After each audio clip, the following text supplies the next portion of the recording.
Hello students, let's read the question. If the mean of a binomial distribution is 25, then its standard deviation lies in the interval given below.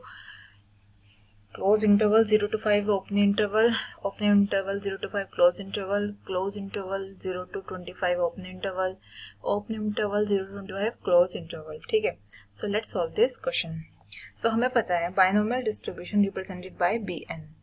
Binomial distribution is represented by b, n और p. ठीक है, जहाँ पे n क्या है, number of try, n जो है number of try है, और जो p है वो प्रोबेबिलिटी ऑफ सक्सेस है. ठीक है, वी नो हम जानते हैं कि p जो है प्रोबेबिलिटी है, तो इसकी जो ये जो लाई करेगी वो कहाँ से कहाँ के बीच में करेगी, प्रोबेबिलिटी लाई करेगी 0 से लेके और 1 के बीच में. इसका मतलब क्या है, प्रोबेबिलिटी 0 से बड़ी होगी या बराबर होगी और 1 से कम होगी. ठीक है, हमको पता है स्टैंडर्ड डेविएशन क्या होता है. स्टैंडर्ड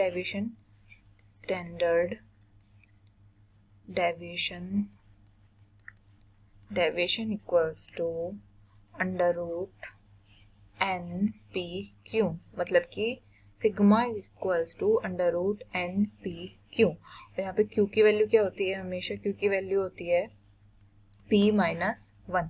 ठीक है, और हमें जो मीन दिया हुआ है, मीन क्या दिया हुआ है, हमें मीन दिया है 25. मीन दिया हुआ है हमें 25. ठीक है, यानी कि बाइनोमियल डिस्ट्रीब्यूशन का जो मीन है वो हमारे पास कितना है, 25 दिया हुआ है. अब देखो, तो हम इसकी वैल्यूज पुट कर देंगे, हमें क्यू की वैल्यू भी पता है, तो under root n p q equals to sigma. ये वैल्यू किसकी होती है, मीन की वैल्यू होती है.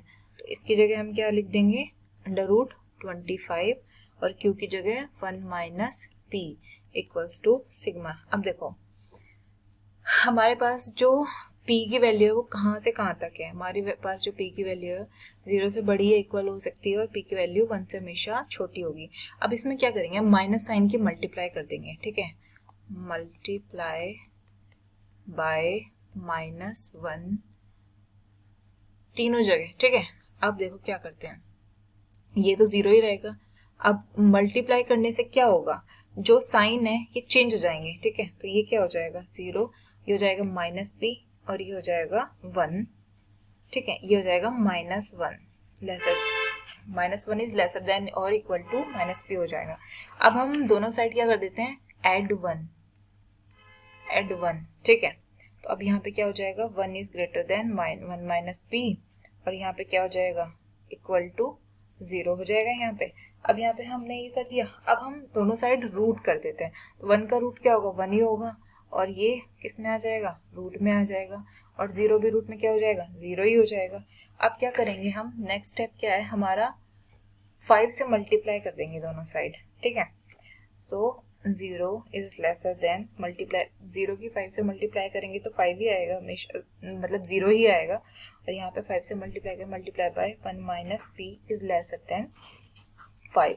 ठीक है, अब हमें जो क्वेश्चन में दिया हुआ था, सिग्मा की वैल्यू हमें क्वेश्चन में क्या दी हुई थी, सिग्मा की वैल्यू हमें दी हुई थी under root 25 into 1 minus p, मतलब कि 5 अंडर रूट 1 माइनस p.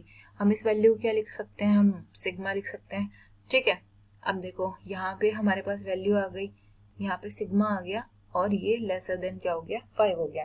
तो अब हमें पता है, ठीक है, अब ये जो है, ये जो इक्वल हो गया सिग्मा के इक्वल हो गया, यानी कि स्टैंडर्ड डेविएशन के इक्वल हो गया.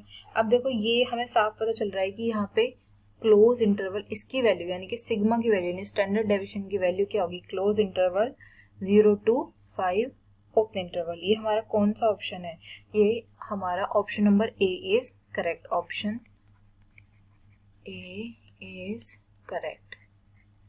So I hope you will understand. Thank you so much.